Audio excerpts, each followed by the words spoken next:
Well, thank you, Dan. What fun it is to be back at St. Olaf.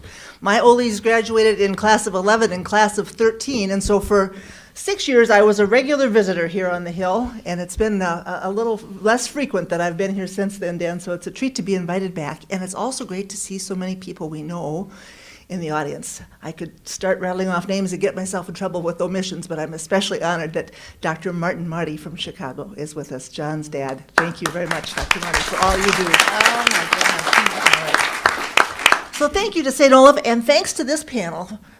Friends, let's be friends and refer to each other by our first names today. Is that all right with you? I feel like I've known you all for such a long time, and we'll invite that kind of informality from the audience if you care to as well.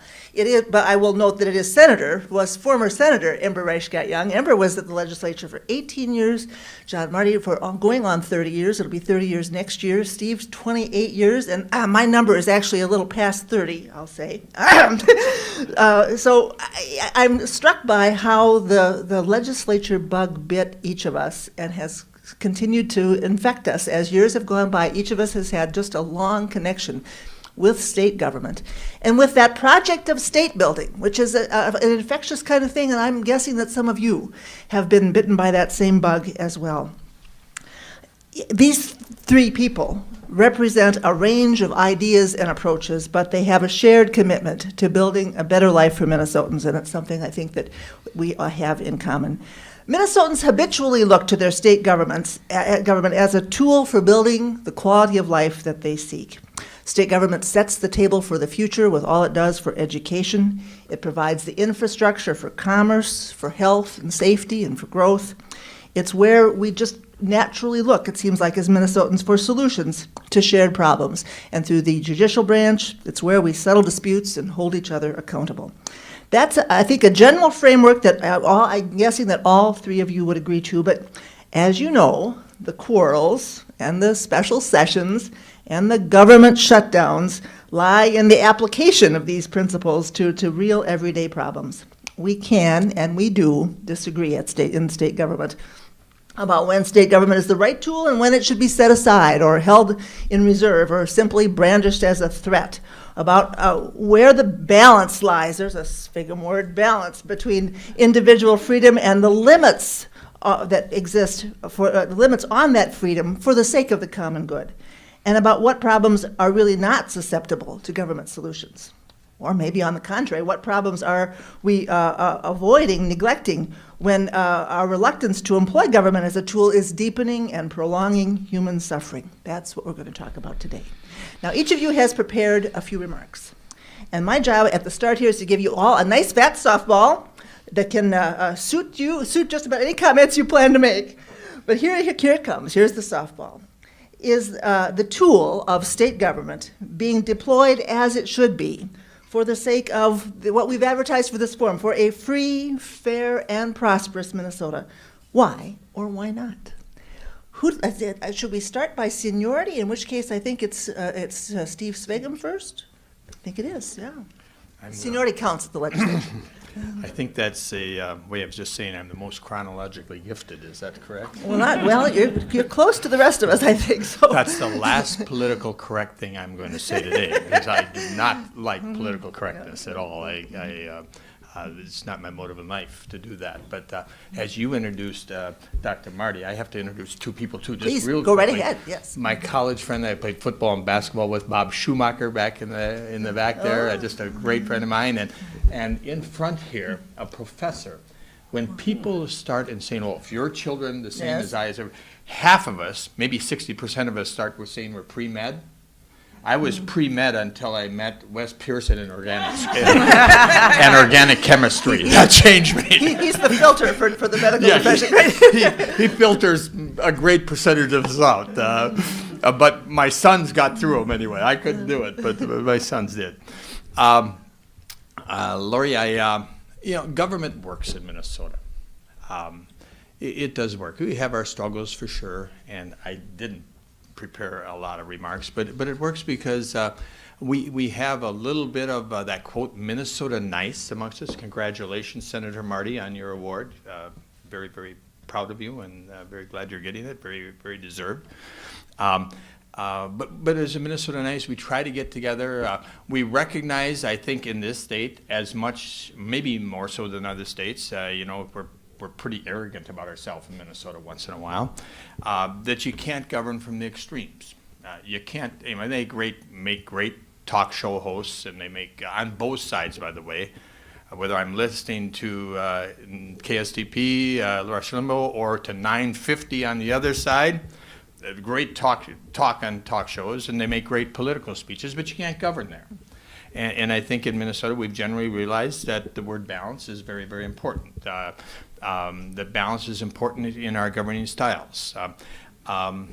Very, very simply, I look at government and what it gives us as far as our protections, our safeties, and our guarantees of the freedoms and liberties we have. And I think that balance has to be struck. I look at government and I say, I tend to be a little bit more conservative than my two friends. But I know that at times we can get together in the best interest of the state too. And that's what you got to keep in mind is what is in the best interest of Minnesota. It might not be in the best interest of Bob Schumacher. It might not be in the best interest of Steve SVIGGUM. It might not be in the best interest of John MARTY. But what is in the best interest of Minnesota? And as I look at that and I look at the balance, I say to myself, a guy out there, a gal out there, a lady trying to find a job, is it better for her to find a job if we tax potential employers a little more or a little less? I humbly suggest that if we tax them a little less, it might be easier for them to find a job, for that lady looking for a job. I look at our wonderful nonprofits in this state, the Guthrie, the Ordway, the St. Thomas, St. Olaf, Carleton. I look at the group homes for the development disabled, the nursing homes, all that kind of seek development money, all that kind of seek dollars. And I say to myself, is it better for the dollars they seek that I and you have a little bit more money in our pockets to give to them, or government takes it and makes those decisions? I humbly suggest it's the former. I humbly suggest that if I have a little bit more money in my pocket, not government, that I can give a little bit more to St. Olaf, or I can give a little bit more to my development disabled group home. I can, my nursing home, whatever. I think I can make pretty good decisions too. So I look at government being needed, necessary. We all know we need government services. We got to have them. We got to pay for them. Absolutely, without question, we got to pay for them. But it's that balance, that little give and take that we're trying to seek that I think works fairly well in Minnesota, that doesn't in some other states, and maybe not in Washington, D.C. Well, thank you for giving us some thoughts that we'll come back to, I have a feeling. And I think you represent the class of 1978 at the Minnesota House. Class of 1982 in the Senate would be Senator Ember Reichgott, now Ember Reichgott Junge. And welcome. Tell us how you would answer the question. Have we found the right balance in Minnesota? No. Pretty easy. No. Okay, no. We haven't, because, and first of all, before I get to that, I just really wanted to just make a couple of comments first, and that is how honored I am to be back here at St. Olaf College. And I also want to acknowledge a few folks in the audience. One is my classmate, President David Anderson. I can tell you stories about him, so be good to me. I wanted to just see, is Professor Leon Narvaez here by chance? No, okay. He was my Spanish professor here back in 74, and he was my nominator for this lovely alumni award, and I'm so grateful, so I just wanted to thank him. And then finally, Mark Peterson is here with his wife, who was the CEO of Lutheran Social Service. I had the pleasure of working with him for 5 years, so I wanted to acknowledge all of those folks, and such joy to be here today. I am thinking about just what a day for this panel and given your question, right? And I say no because unfortunately I think that government at both the national level and the state level has degenerated, if you will, into finger pointing. It's almost that, you know, it's trumping, if you can use that word. It's trumping what used to be governing and what used to be bipartisan coming together to govern. I was struck by the Pope yesterday. I was mesmerized by that coverage, I have to say. But I was struck by when he said, have we forgotten how to count our blessings? And have we forgotten, the question I ask is, have we forgotten how to count our blessings that democracy gives us? And to really make that work. And I'm afraid that sometimes we have. I remember back in my years, and I left the legislature in 2000, so I left sooner than these folks, and I served less time. I was only there about 18 years. Only 18 years compared to them. When I was there, one example I wanted to share, she mentioned charter schools. When the vote came to pass charter schools, it passed by 3 votes on the critical vote. But what was most interesting, by the way, I also want to acknowledge Mindy Greiling, who is here, Representative Mindy Greiling, who nominated John, but also served with on this issue. When the vote came on that, what was interesting is that it passed by 3 votes with 56% of the Republican minority voting for it, 42% of the Democratic majority voting for it, with a Democratic Speaker of the House who was willing to allow the middle to come together to pass legislation. Look what happened at the U.S. House today. John Boehner had to step down because he couldn't be able to allow Democrats and Republicans to come together to pass a budget. So the difference is striking to me, and have we lost that? That middle is gone. And I probably represent more of the middle than on this panel. And my last point about the middle is something that has driven me for all these years is the notion of creating new solutions and innovation. But innovation does not come from the extremes. Innovation comes from the center. It comes from people working together and sharing those ideas together to make innovation work. And as I always talked with Mark about, it's about the next right answer. It's not about this right answer, that wrong answer. It's about creating together the next right answer. We have lost that right now. So that's why I answer your question, no. Thank you. Class of 84, do I have that right? No, 78. You were also Class in the legislature. in the class of legislature. 86. Class of 86. 86. Much okay. younger than- Much younger than these two. I did a whole term ahead of She John, and married- then we served the She whole married time. one of my classmates. It's true. That's It's true. what an incestuous group is. John, as the new alumni award winner, tell us. Ethics charge. Tell us how you would answer the question about whether Minnesota is using its state government tool as it should. I'll answer by saying I think we're doing a little better than a lot of states, but still very far from where we should be. And start with, again, in addition to my father being here, my wife Connie and her son Micah, who was one of those, also an Ole, who Wes Pearson was teaching biology when I was here. I didn't even try. My son took organic chemistry and loved it and got hooked in the field. So, no, it's nice to see people here, and honored to be receiving the award. I'd say that government, you know, the whole premise of the way we discuss the role of government, is government too big or anything? Steve framed it in terms of economically, if we have less, how much should the government take and spend and so on. I'd like to say that what is government? I mean, government is the way a society chooses to get along, how we relate to each other, how we live our lives as a community, how we govern ourselves. And many societies didn't have the choice where the people could be involved in them. Ours is one of the ones that's been around for a long time, where the people are the ones supposed to be doing it and the government is us. And what is it supposed to be? How we get along as a society? When we talk about, I think a lot of the reason for people talking about the role of government should be limited or whatever. It's the premise that government is bad or evil or a problem. And government isn't inherently good. It's not inherently bad. It's what we make of it. It's how we choose to get along. Some things government, the premise, because of the rhetoric we talk about a lot, is government is inefficient and it's too costly. I'll suggest that sometimes that's true. Sometimes the opposite is true. How we get our drinking water is a good example of something where by government doing it with us, government being the ones who, the way we decide to deliver water to people, it's probably 1/20th or 1/50th as expensive as if we all were to dig wells, which in rural communities, Steve's farm, they use wells.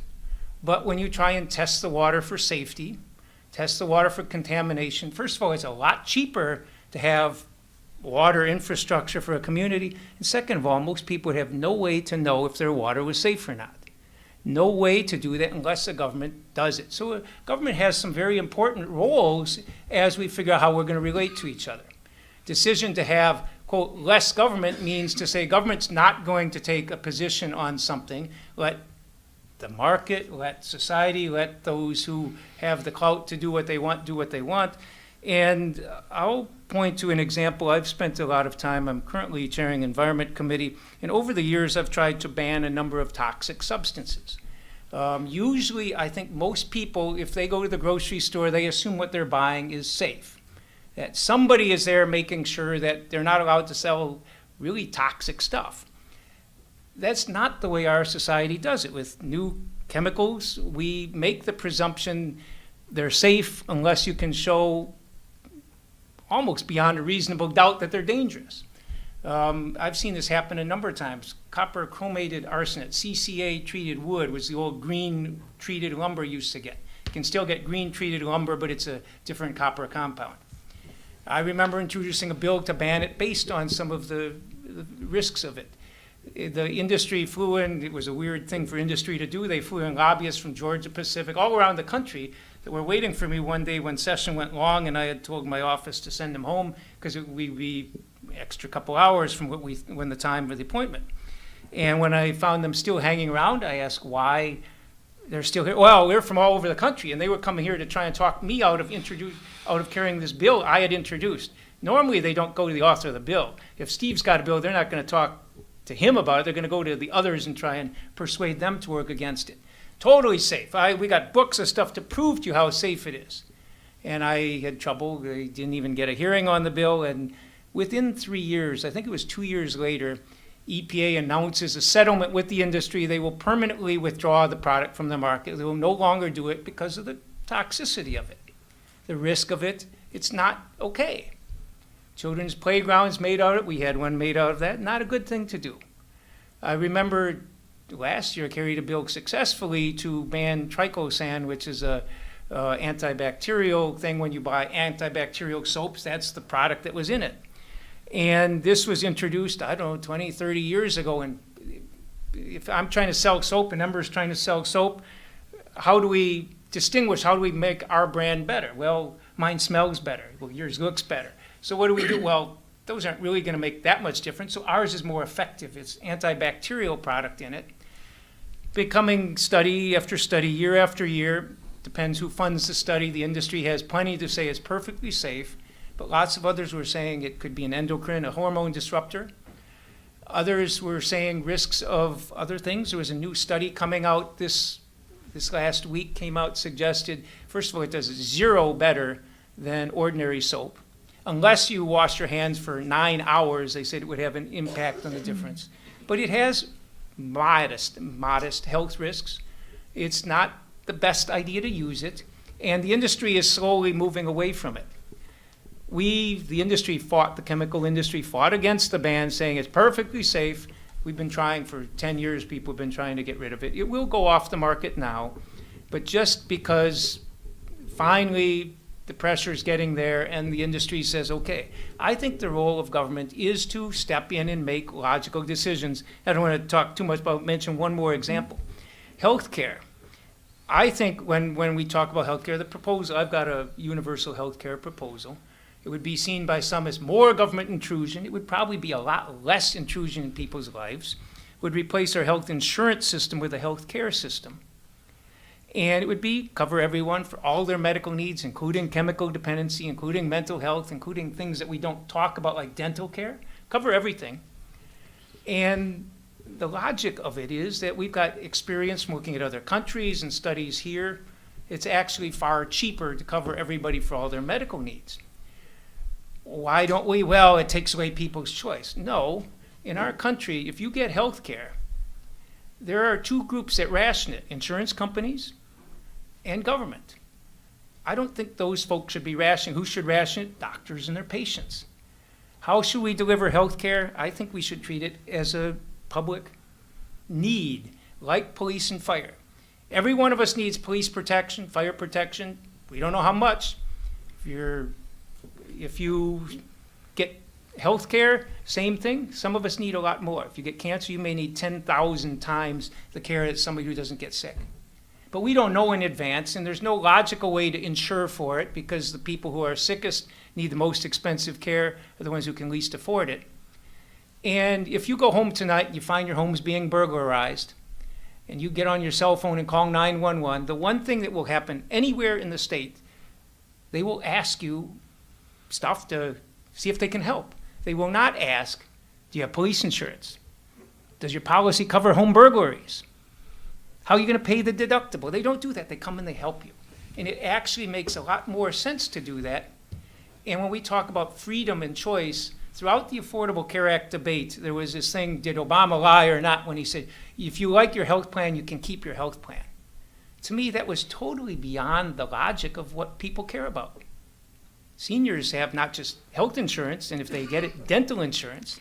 They also get prescription drug coverage. And in Minnesota, you got over 100 choices of prescription drug coverage. Most seniors don't care about who's insuring their drug plan. They just want to be able to pick up drugs at a logical place, their pharmacy or online, whatever they prefer, and they want to get them cheap. And the choice of which insurance company you have is not something people care about. What they like is to be able to choose their doctor and their provider. And to me, that's what government could and should do, and I don't think we're doing a good job of it. I think we do better than some states. Well, thank you for raising a couple of really provocative issues that are right at the center of what we've been talking about as a state and a nation for some long time.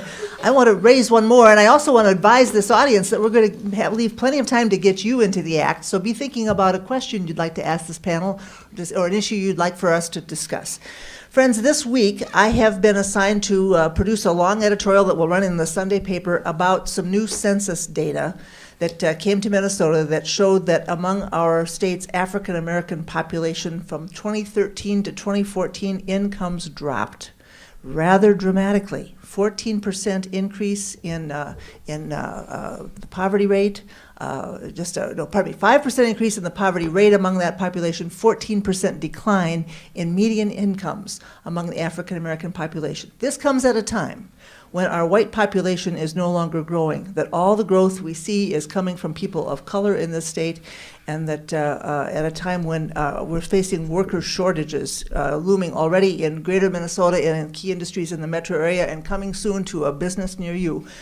What should state government do when it is confronted with a situation like that? How do we decide what government might do in response? What the private sector, what St. Olaf College might do in response? How do we as a state tackle a big problem that affects us all? Who wants to start on that? Go ahead, sir. Okay. Jumping into Okay, it. go ahead. I talked with you a few minutes ago, and you mentioned that the reason for this huge drop was a big increase in Somali immigration. I figured there had to be something when I heard the 14% drop, when everybody else was either staying the same or slight increases. Something had to be happening. But even without that Somali immigration thing, we got the disparities in the state are very awful. Stark. Yes, we have education. We all like to say we're above average in Minnesota, but minority education results are worse than average. Disparities in income are worse than average. I think that's where I think Steve said we were too smug sometimes as a state about how good we are, and I think that's true. We think we're doing pretty good. And for many people, we are, but I'm not sure that there's a simple answer. I think it's something, well, a school like this, doing more outreach and diversity.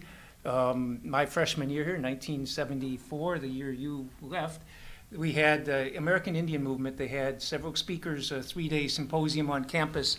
And it was really powerful. And it was interesting because that year St. Olaf had like 50 American Indian students, which was amazing. I think that was probably half the 4-year higher education American Indian students in the country at the time. It was because St. Olaf had put in place an advisor specifically to recruit in that population, very difficult population to get. It made a difference. I mean, that advisor left after a few years and the population went down to pretty close to zero. But when a school makes an effort to do that, that helps. I think government has to be working out of its way to address everything we've seen since Ferguson, Missouri, the Black Lives Matter movement.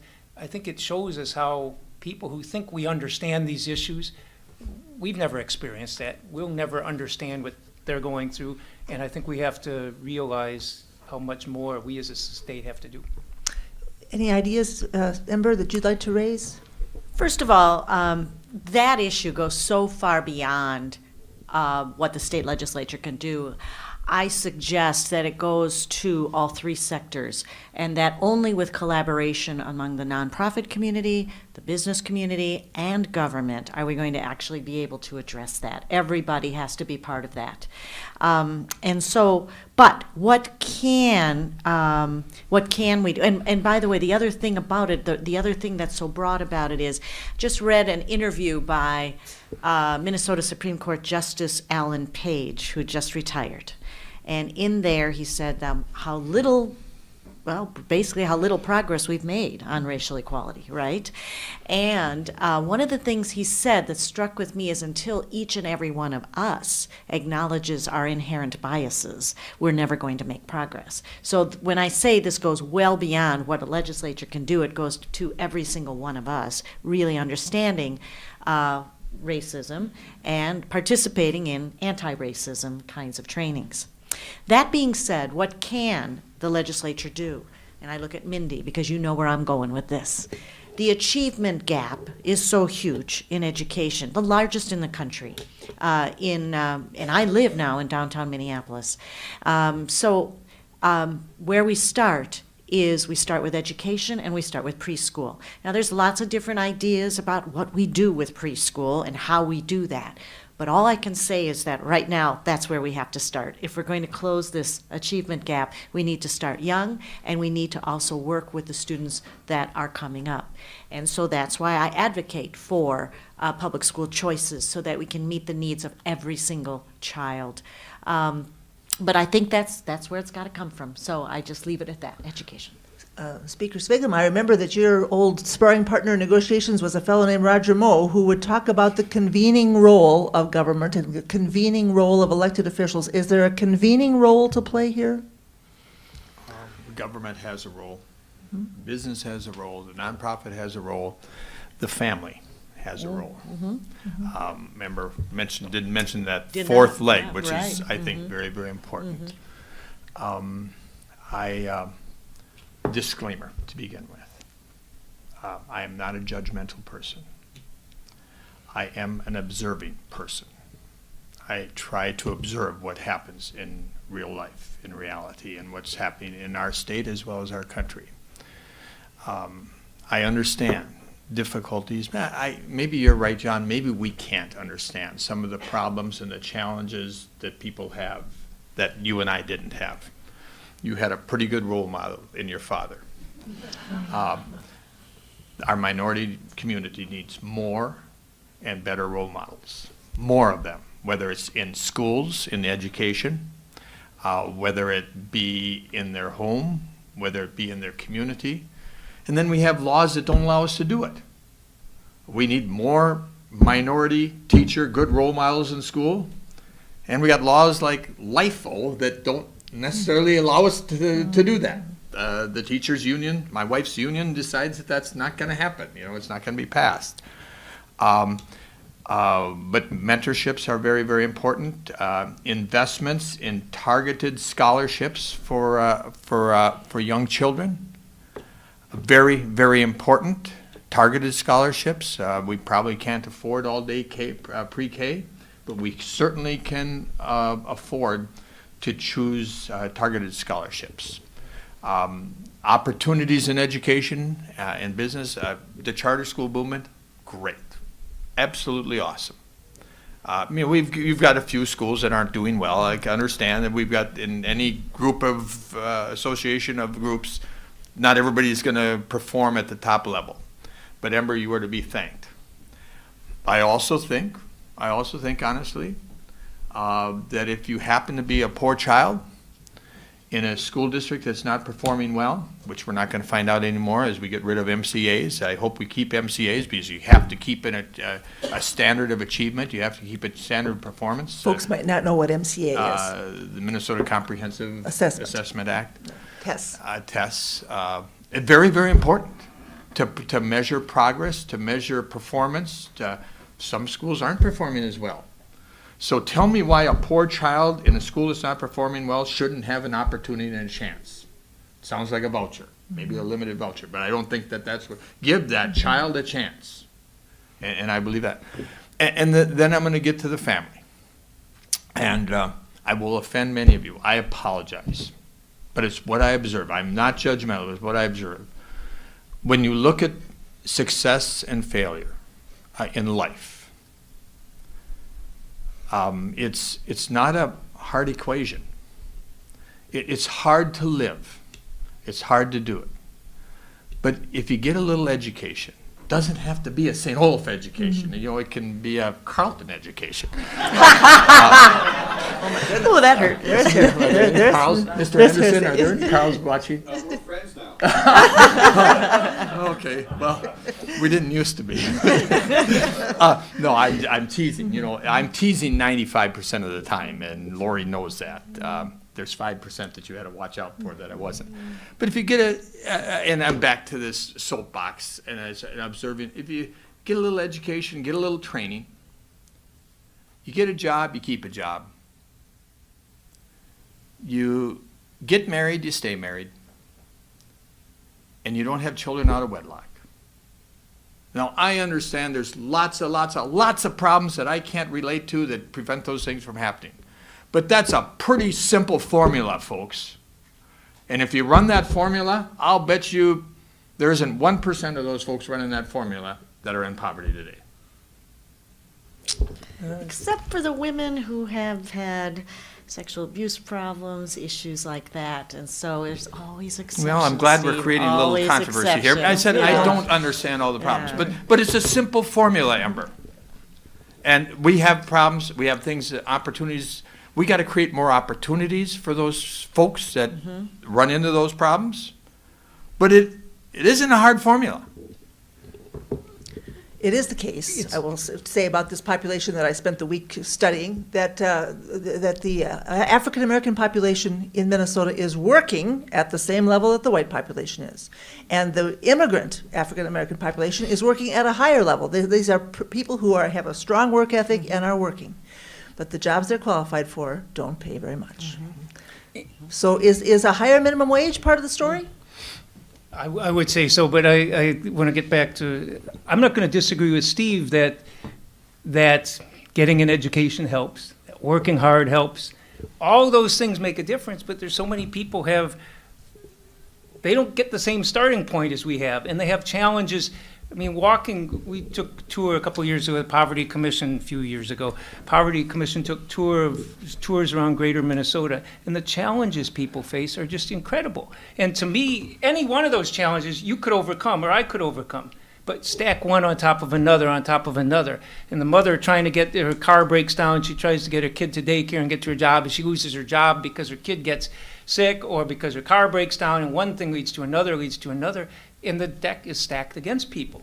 And the domestic violence that Ember mentioned is one of 1,000 things, but so many people, I mean, we talk about if people would take responsibility for their health, and then we market them that the way to get food is fast food, which is not nutritious, not helpful for them. we don't give them a good chance to catch up. And I agree with you. Every one of those things you said is helpful, is a ticket to success. It increases your odds of success. But there are plenty of people who didn't expect to have a spouse die, or a kid with cancer, or themselves get sick, or any of these things. There are thousands of things that make the deck stacked against us, including the fact, I mean, when you look at why affirmative action matters. You know, I was the first one in my family to come to St. Olaf. Got a younger brother here. My spouse and I both came here and met each other afterwards. But, you know, a lot of schools, admission has been, well, there's some favoritism towards alumni, kids, and so on. And that sort of thing works in the business community, networking, everything else. A lot of people don't have the network. And they don't have, as you said, the role models, which is so important. So I agree with you on a lot of what's important.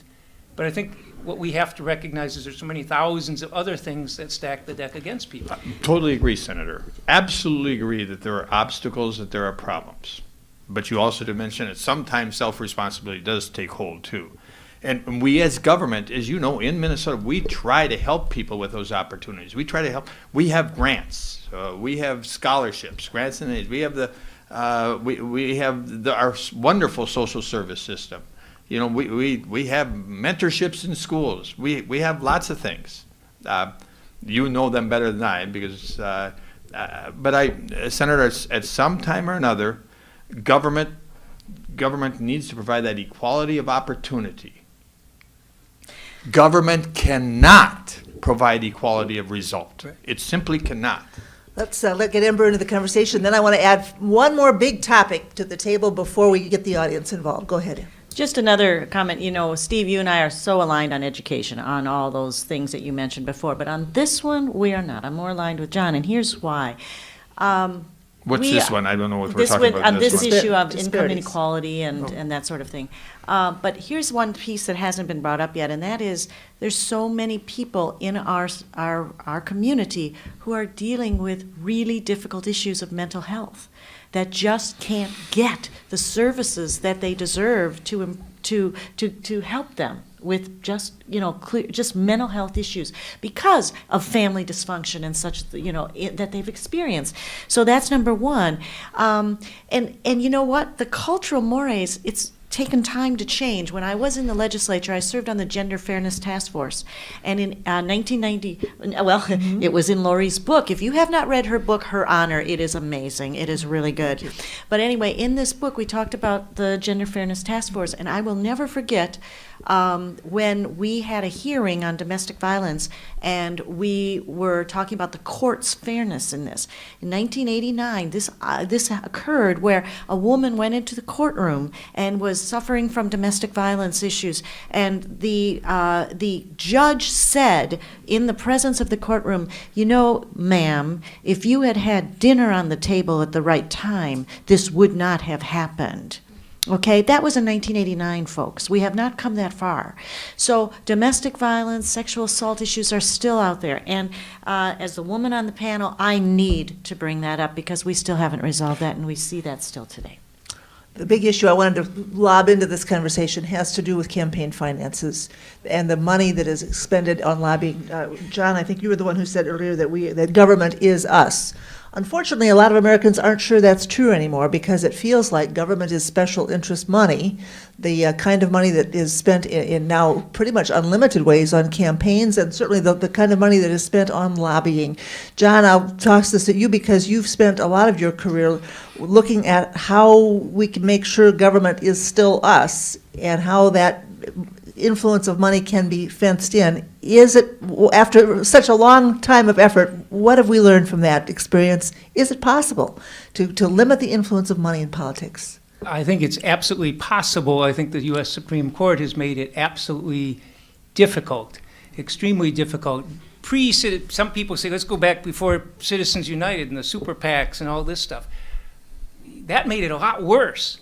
I'd say we've been going backwards big time. I just kind of get the sense that most people would agree with my vision of a government, of a democracy, that it's what Abraham Lincoln called it, of the people, by the people, and for the people. It's become of the people with money for their interests.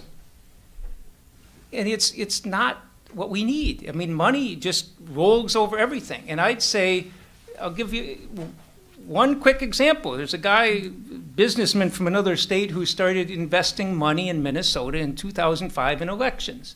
$90,000 he gave that year, 15,000 House Republican caucus, 15,000 House Democratic caucus, same in the Senate, same to the gubernatorial candidates, and he had never given before, and all of a sudden he kept doing this. He kept doing it year after year after year. Why? Well, this guy was a New Jersey businessman who bought the Minnesota Vikings. Why did he start investing money to both parties? Because he wanted to be a player in the political system.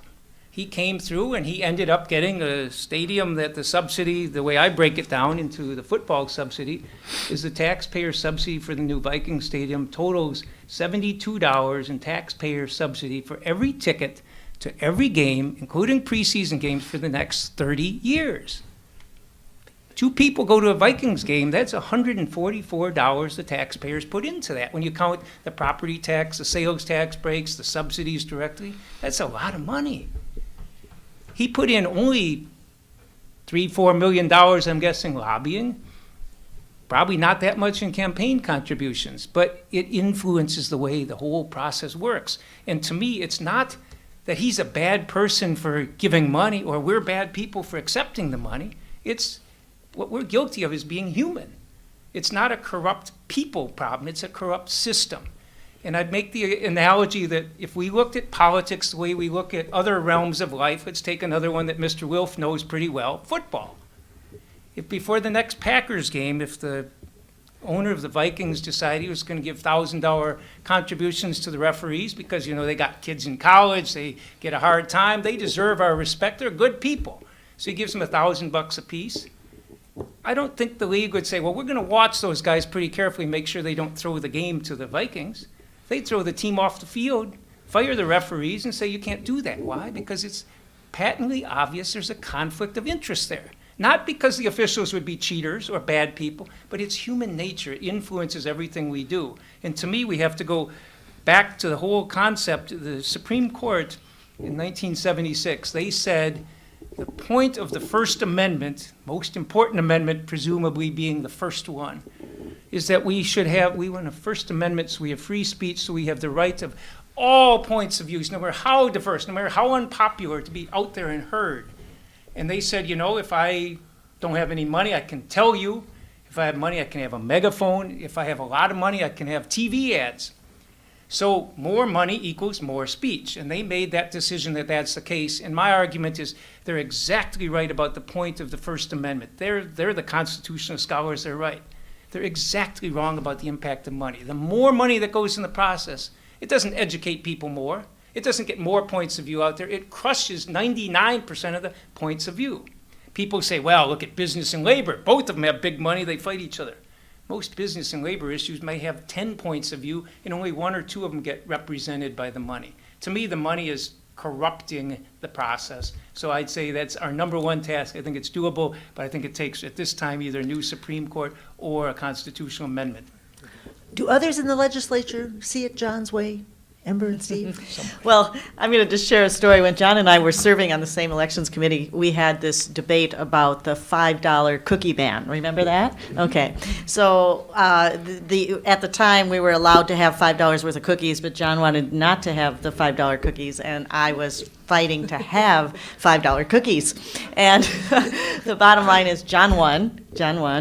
We're talking about gift ban legislation, 1994. Right, exactly, and where legislators, can't accept gifts. And I remember that year getting from a professor at another institution something called the Golden Trough Award because I wanted the $5 cookies. So I say that because that's how far we've come from there. First of all, John, I've come to appreciate your point of view more and more over the last few, over the intervening years. I really have. And when we talked about cookies then, today we talk about Citizens United, and we talk about an absolute drowning of campaign dollars right now, something we have never seen, at least when we were serving together. And when you look at the 2nd District of Congress now, I expected there to be, when Congressman John Klein decided not to run, just a flood of candidates. Here's an opportunity to serve in our Congress, and hardly anybody's coming forward. Why? Because of this issue. They'll raise money, yes, but the point is that most of the money spent in that district will not come from the candidate, nor will they have control over how it's spent. And so their whole message, everything else, is going to be from outside groups that now have a spigot that's totally open because of Citizens United. The worst thing that you probably aren't even aware of is that there are this new loophole, what we call 501c4 organizations, where they do not have to disclose their donors, folks. So that means that all this money's coming through in these campaigns. And that, to me, is the real spigot right now that nobody talks about, those 501c4s. Disclosure's good. I'm all for disclosure. That has normally been, part of the Republican point of view on this. But that loophole is overcoming it all. Well, how about it, Steve, about disclosure? Is disclosure enough? And do we have enough disclosure? I'm totally in favor of full disclosure because I think folks, are pretty smart. I think you're really, really smart in the electorate. And if you know where the money's coming from, if you know it's coming from George Soros or whoever it may be coming from, you're going to make pretty good decisions. So I'm fully in favor of disclosure, but could I make a couple other comments? Please do. To both my friends over here. Senator Marty started out by saying the doggone Supreme Court.